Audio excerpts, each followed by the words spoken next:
Bueno, hola, nosotros somos el equipo 2. Vamos a estar hablando sobre el periodo presidencial desde el 2000 al 2020. Empezaremos con Vicente Fox. Bien. Bueno, en los principales aspectos de su gobierno, en la política tenemos que la creación de la Agencia Federal de Investigación, que fue encargada de combatir delitos federales y fue establecida como parte de la PGR. Esta misma desapareció en el 2009 y era encargada de evolucionar en cuestiones judiciales y policíacas. Además, hubo iniciativas de ley que eran constantemente rechazadas. Estas iniciativas las proponía el mismo presidente y las iniciativas que eran rechazadas eran en particular las reformas hacendarias, energética y laboral. Eh, También se destacó su presidencia de Vicente Fox por la constante elección de no actuar frente a los problemas con la excusa de defender el federalismo y dejar en libertad el gobierno local. Y bueno, la política exterior se concentraba con la relación con Estados Unidos y esta misma se vio en peligro tras el 11 de septiembre de 2001 con el ataque a las Torres Gemelas. Y bueno, en el aspecto cultural, la implementación de becas para estudiantes de bajos recursos y familias marginadas formaban parte del aspecto cultural que él ayudaba. Y hubo fomento de lectura y cine con los 49 premios que se recibieron de la academia en su momento. En el aspecto económico, él continuó con una política económica neoliberal como sus predecesores y realmente a pesar de que se autodenominara el gobierno del cambio, no hubo gran cambio en estos aspectos. La política económica neoliberal básicamente consiste en apoyar a las empresas privadas como motor de desarrollo de la economía y el Estado queda pues menos inmerso en eso. Le dieron importancia a las variables macroeconómicas, por ejemplo, consiguieron la disminución del déficit fiscal y la inflación se mantuvo menor a 5%. Hubo un deslizamiento paulatino del peso con respecto al dólar, que llegó a valer 11.26 pesos por dólar en 2006, pero también hubo un crecimiento económico muy pequeño en contraste con las promesas que él hizo al inicio de su gobierno.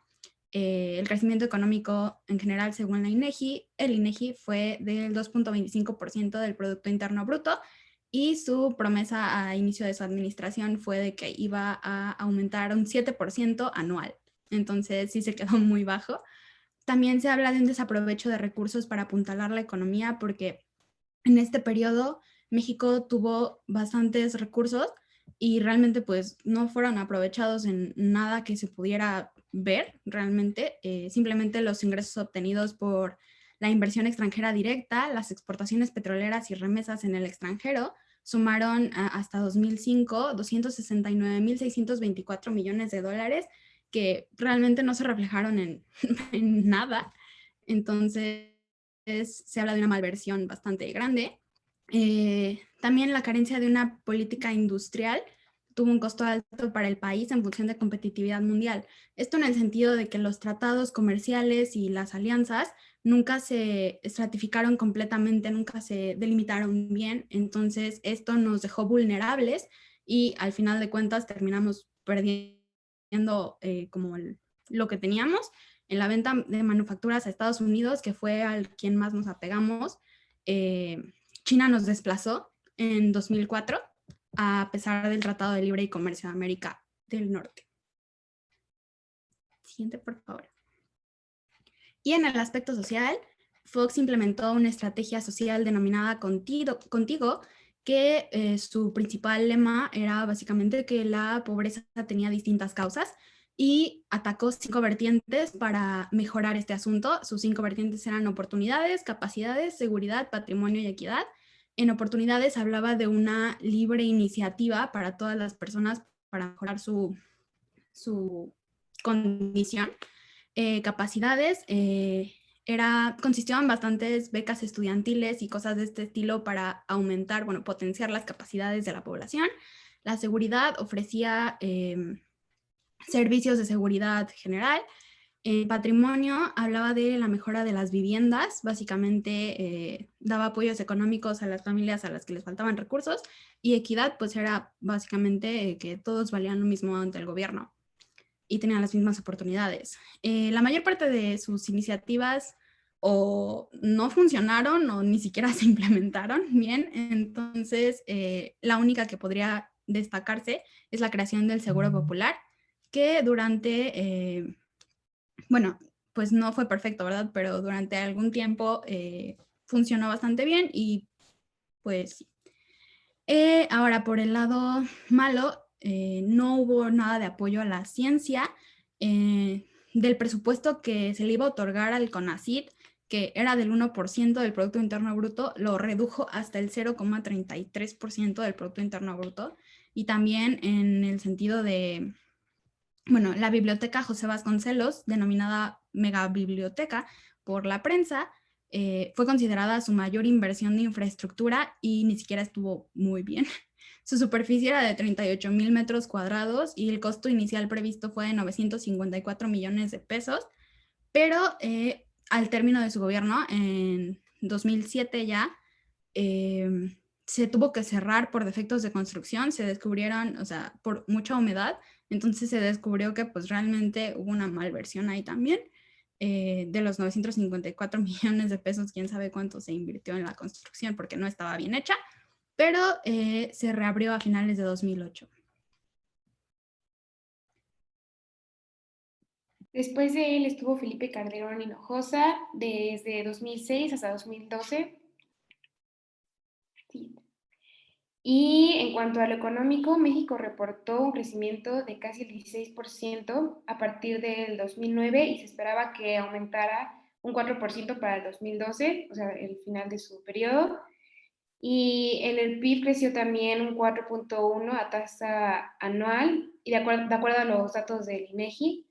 Igual, por otra parte, se redujo su déficit comercial a 169,5 millones de dólares en junio y se habían registrado 245 millones de dólares para marzo.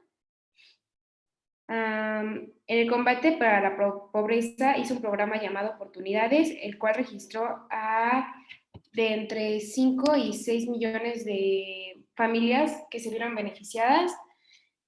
Y en su sexto informe de gobierno comentó que México avanzaba 20 posiciones en el índice de ambiente de negocios del Banco Mundial y que incluso se colocó delante de economías como la de BRIC, y que según el índice global de competitividad de 2011 a 2012 se registró, bueno, elaborado por el Foro Económico Mundial, se registró que el país se ubicaba en el lugar 58 a nivel mundial. Bueno, yo voy a hablar un poquito de la parte social. Creó el Seguro Popular, cuya finalidad es proteger y brindar servicios de atención médica a todas las personas que pues no puedan contar con IMSS o ISSSTE. Los niños que nazcan en México tienen derecho a tener seguro médico de por vida. Inició el proyecto del Parque Bicentenario en el Distrito Federal, que es uno de los parques más ecológicos de México y de Latinoamérica, y fue donado por Pemex. El 21 de diciembre del 2009 se aprobó los matrimonios homosexuales y el derecho a que ellos puedan adoptar en el Distrito Federal. Y bueno, se puso en marcha la Alianza de Calidad, y que las plazas no se heredarán ni se venden. Toda persona que quiera formar parte del magisterio debe someterse al proceso de un examen. Ahora va Enrique Peña Nieto. Bueno, siguiente. La gobernatura de Enrique Peña Nieto va desde 2012 hasta el 2018 y podemos ver que el último año de gobierno de Enrique Peña Nieto fue uno de los más violentos que se haya registrado, con más de 28,000 asesinatos. Esto realmente en la época de gobierno fue algo muy crucial, ya que se dudó mucho de la PGR, ya que dentro de esta hubieron muchos conflictos y la confianza también se dudó, tanto por temas que no se han descubierto como al día de hoy el caso de Ayotzinapa y entre otros casos. Y a esto también podemos llegar al tema de la corrupción, pero ya lo estaremos dando más adelante. Y los mexicanos viven con un ingreso menor a la línea de bienestar que subió de 60.6 a 62 millones entre el 2012 y 2016. Realmente, a pesar de las reformas estructurales, la economía no prosperó como se esperaba, ya que en la candidatura se prometió un 50% de crecimiento del PIB, pero tan solo se dio un 2.5%. Esto realmente no fue tan criticado, ya que fue un crecimiento muy estable y que dio realmente mucho flujo en la economía de México. Durante el gobierno de Enrique Peña Nieto, la economía, como ya dije, creció un 2.4 y realmente hubo un aumento de empleos de 1 a 2 salarios mínimos y una reducción de trabajos con ingresos salariales a 3 salarios mínimos. Reforma educativa se creó y la energética. Y como ya se mencionó, uno de los casos más importantes que tuvo que ver con la corrupción y muchos de personajes de México que al día de hoy se siguen investigando fue el caso de Odebrecht. Un gran caso de corrupción que dejó muy en claro la candidatura de Enrique Peña Nieto.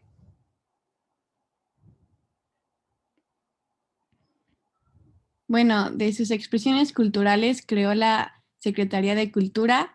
El presupuesto cultural fue de 1.7% superior al del gobierno anterior, o sea, 78.872 millones de pesos. Se realizaron 4.4 millones de actividades artísticas y culturales. Se crearon nuevos museos, en total fueron 13 nuevos. Apoyó a 341 proyectos de infraestructura cultural. Entregó 18.500 becas y estímulos a creadores. Restauración concluida de 278 bienes culturales de los 2.221 daños por sismos del 2017. Y como ya comentaba mi compañero, el último año del gobierno de Enrique Peña Nieto fue el más violento y fue registrado 28.000 asesinatos y ya. Bien, ahora vamos a hablar sobre la presidencia de Andrés Manuel López Obrador. Para empezar, sus datos generales: nació en Tepetlán, en el municipio de Macuzapan, en Tabasco, en 1953. Se graduó de la UNAM como licenciado de Ciencias Políticas y Administración Pública. En 1976 empieza su carrera política al apoyar al poeta Carlos Pellicer en la candidatura de senador de Tabasco. En 1989, al crearse PRD, es nombrado presidente de este instituto en Tabasco. Y luego en 2000 toma posición como jefe de gobierno en el Distrito Federal.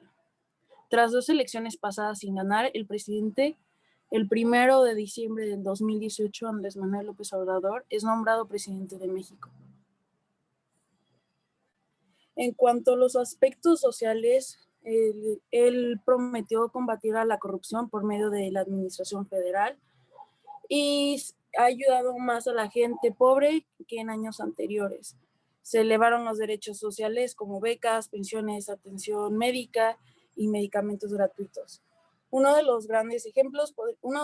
estos ejemplos podría ser programas anunciados que consisten en entregar apoyos monetarios. Igual en Chalco, en el Estado de México, se anunció una pensión de 2.500 pesos bimestrales para 2 millones de adultos mayores. Es decir, en la presidencia de Andrés Manuel tiende a ser un gobierno de izquierda, en donde quiere apoyar a los derechos de los demás.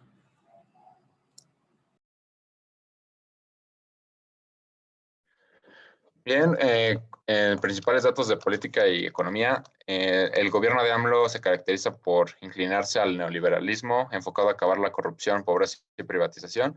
Y bueno, aquí queda en debate si el neoliberalismo resolverá eso, porque la corrupción se puede dar en diferentes escenarios, no necesariamente el neoliberalismo la va a combatir, y la pobreza depende de muchos factores, de múltiples factores de donde se puede dar pobreza, por lo que no se piensa que el neoliberalismo no tienen relación alguna. Y bueno, en economía, el PIB profundizó bajo crecimiento. En el segundo trimestre de 2020 registró un retroceso anual del 18.68%, el más bajo de la historia registrado, y se prevé que tardará entre 2 y 6 años para recuperar la cantidad que se tenía en 2018. Y bueno, la tasa de desempleo es de un 3% en los últimos 2 años. Y AMLO asegura que la crisis económica por la pandemia ha sido la más profunda en un siglo, pero también asegura que será rápida sin contratar deuda en 2021. También acepta que se han perdido alrededor de 1 millón de empleos, pero que habrá una rápida recuperación debido a que ya se han dado indicios de recuperación. De hecho, ya se han recuperado aproximadamente 90,000 empleos y se cree que es cuestión de tiempo en que llegue a la cifra de 100,000 y así sucesivamente. Bueno, sus principales desafíos de su gobierno es la economía estancada y a raíz de la pandemia se ha visto muy afectada. También mucha violencia, 36,000 personas asesinadas violentamente con INEGI, una cifra la más alta, en la historia. Y otro sería el Culiacanazo, que fue la fallida operación contra Ovidio Guzmán, que aquí hay muchas teorías y se cree que la más acertada es que alguien infiltró en el gobierno o en el ejército les avisó a los cárteles sobre esta operación para que se pudieran preparar. O sea, es decir, ya los cárteles sabían que iban a capturar a Ovidio y por eso reaccionaron de esa manera tan rápida y eficazmente, obligando al ejército y al Estado a rendirse y liberarlo.